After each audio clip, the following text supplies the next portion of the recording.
तो आ गए फिर से। देखो तुम्हारा क्या पॉइंट ऑफ व्यू है, तुम जानते हो कि इंडिया साफ है या नहीं, इंडिया सेफ है या नहीं, इंडिया गंदा है कि नहीं, लेकिन फॉरेनर का क्या पॉइंट ऑफ व्यू है तुमको मैं दिखाता हूँ। What is the dirtiest country in the world?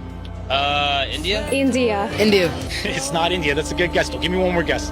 It's definitely India. Definitely India. देखो इन भड़वों का खुद का घर साफ नहीं होगा, लेकिन इंडिया डेफिनेटली गंदा है। बीच में एक अफ्रीकन गाय भी है, उसको क्या लग रहा है कि अफ्रीका साफ है। देखो ये लोग तो बैठे बैठे कुछ भी ओपिनियन दे देते हैं, लेकिन इनका ओपिनियन जनरेट कहाँ से होता है मैं तुमको दिखाता हूँ। बहुत सारे फॉरेनर को पता चल गया कि अगर इंडिया के तुम ब्लॉग बनाओगे, इंडिया के बारे में वीडियो बनाओगे तो तुम पक्का वायरल होगे, और अगर तुम्हें ज्यादा वायरल होना है तो तुम इंडिया के बारे में गलत गलत बातें करो तो और ज्यादा वायरल होगे। इसलिए कुछ MCBC ब्लॉगर इंडिया आते हैं, लेकिन उनके पास पैसा होता तो है नहीं, इसलिए जाके झुग्गी में रहते हैं और कहते हैं कि ये इंडिया का सबसे साफ जगह है, इंडिया का सबसे महंगा जगह है। साला 90% इंडियन खुद वहाँ पे नहीं जाते, लेकिन ये सारे चले जाते हैं। कुछ BC ब्लॉगर आते ही जैसे ही देखेंगे ना कहीं पे कचरा रखा हुआ है, ढेर लगा हुआ है, तो तुरंत कैमरा ऑन करके उसके भी वीडियो बनाएंगे, कहेंगे कि ये इंडिया का सबसे साफ जगह है।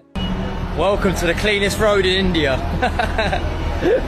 ये लोग ट्रिप पता है कैसे बनाते हैं, सर्च करते हैं दिल्ली का सबसे गंदा जगह कौन सा है, मुंबई का सबसे गंदा जगह कौन सा है, पूरा इंडिया का सबसे गंदा जगह कहाँ है। ये लोग ऐसे देखते हैं और फिर ट्रिप बनाते हैं कि चलो 2-4 हजार रुपया में पूरा इंडिया घूम लेंगे। ये लोग जैसे ही इंडिया में लैंड होते हैं ना, इनको ये नहीं दिखता कि इंडिया का इंफ्रास्ट्रक्चर कैसा है, इनको दिखता है कि 50 किलोमीटर बाद एक स्लम एरिया है तो वहाँ चलते हैं सीधा, वो टूरिस्ट प्लेस है। ये लोग गरीबी किस बेसिस पे देखते हैं, इनका जितना बड़ा कॉन्टिनेंट है उससे ज्यादा तो पॉपुलेशन हमारे एक देश में, फिर गरीबी का कंपेयर भी तो करो पूरा कॉन्टिनेंट के साथ, तुम्हारा यूरोप में कितना गरीबी है। इनको अगर टूरिस्ट प्लेस नहीं पता तो मैं बता देता हूँ, पूरा नॉर्थ ईस्ट घूम लो, इनको एक गंदा सिटी नहीं मिलेगा, तो वहाँ तो जा नहीं सकते क्योंकि एक भी गंदा सिटी है ही नहीं, तो दिखाएंगे क्या। इन लोगों को तो ये भी नहीं पता होगा कि एशिया का सेकंड क्लीनेस्ट सिटी भी इंडिया में ही है, जो कि गैंगटॉक है। ये लोग इंडिया को हिट करने के लिए कुछ भी करेंगे, लेकिन हम लोगों को काम करना है इंडिया को साफ करने के लिए। ऐसा नहीं है कि सारे फॉरेनर इंडिया के बारे में हेट ही फैलाते हैं, कुछ अच्छे चीजों के बारे में भी बताते हैं। जैसे इस भाई को ही देख लो, ये यूरोप से है लेकिन इंडिया को साफ करने के लिए काम कर रहा है। My name is Lazar Yankovic. You are from? I'm from Serbia, Europe.